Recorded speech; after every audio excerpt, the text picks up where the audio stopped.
Hi, today I'm Logan. I'm at Logan here. Today we're gonna be making simple French baguettes. Ingredients: flour, unbleached, instant yeast, olive oil, warm water, and salt. And a bowl for mixing. Take your bowl and mix your flour, your salt, and your instant yeast.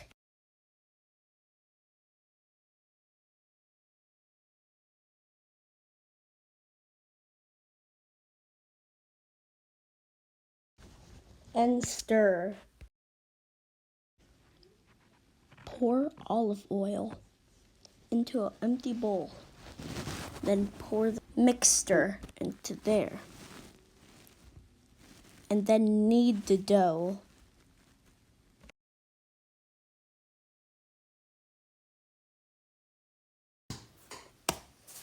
Knead the dough.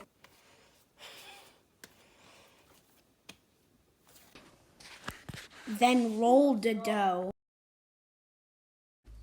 Then brush the dough with water. Then score the dough. Let dough sit in the oven for 20 to 25 minutes on 450 degrees Fahrenheit. And enjoy. Caution. Bread may be very hot and sometimes will be a failure.